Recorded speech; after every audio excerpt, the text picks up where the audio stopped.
ಬೆಳಗ್ಗೆ ಸುಮಾರು ಒಂದು 10:30 ಆಗಿತ್ತು.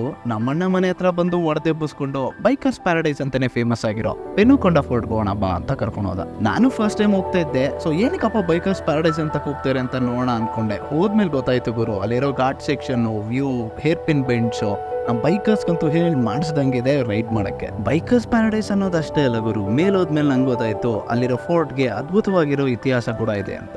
ಈ ಪೆನುಕೊಂಡ ಫೋರ್ಟ್ ವಿಜಯನಗರ ಸಾಮ್ರಾಜ್ಯದಲ್ಲಿದ್ದ ವಿರೂಪಣ್ಣ ಅವರ ರೂಲಿಂಗ್ ಟೈಮ್ ಅಲ್ಲಿ ಈ ಫೋರ್ಟ್ ನ ಕಟ್ತಾರೆ. ಈ ಫೋರ್ಟ್ ವಿಜಯನಗರ ಸಾಮ್ರಾಜ್ಯಕ್ಕೆ ಒಂದು ಸ್ಟ್ರಾಂಗ್ ಹೋಲ್ಡ್ ಆಗಿ ನಿಂತ್ಕೊಳ್ಳುತ್ತೆ ಡಿಫೆನ್ಸ್ಗೆ. ಅಷ್ಟೇ ಅಲ್ಲ ಗುರು, ಹಂಪಿ ಯಾವಾಗ ಡಿಸ್ಟ್ರಾಯ್ ಆಗುತ್ತೆ, ಈ ಪೆನುಕೊಂಡ ಫೋರ್ಟ್ ವಿಜಯನಗರ ಸಾಮ್ರಾಜ್ಯಕ್ಕೆ ಕ್ಯಾಪಿಟಲ್ ಆಗಿ ಸರ್ವ್ ಮಾಡುತ್ತೆ. 15ನೇ ಸೆಂಚುರಿನಲ್ಲಿ ತಾಳಿಕೊಟ್ಟ ಯುದ್ಧ ಆದ್ಮೇಲೆ ವಿಜಯನಗರ ಸಾಮ್ರಾಜ್ಯದವ್ರದ್ದು ಯಾವಾಗ ಆಳ್ವಿಕೆ ಇಳಿಯುತ್ತೆ, ಗೋಲ್ಕಂಠ ಸಾಮ್ರಾಜ್ಯದವರು ಇದನ್ನ ಆಕ್ರಮಿಸ್ಕೋತಾರೆ. ಅವರಾದ್ಮೇಲೆ ಮೈಸೂರು ಸಾಮ್ರಾಜ್ಯದವರು ಆಕ್ರಮಿಸ್ಕೋತಾರೆ, ನಂತರ ಬ್ರಿಟಿಷ್ ಅವರು. ಇದು ಇತಿಹಾಸ. ಆದ್ರೆ ಅಲ್ಲಿ ನೀವು ಬಂದಾಗ ಅಲ್ಲಿರೋ ಕೆತ್ತನೆಗಳು, ವ್ಯೂ ಮತ್ತೆ ನೇಚರ್ ನ ಎಂಜಾಯ್ ಮಾಡೋದೇ ಇನ್ನೊಂದು ಲೆವೆಲ್ ಗುರು.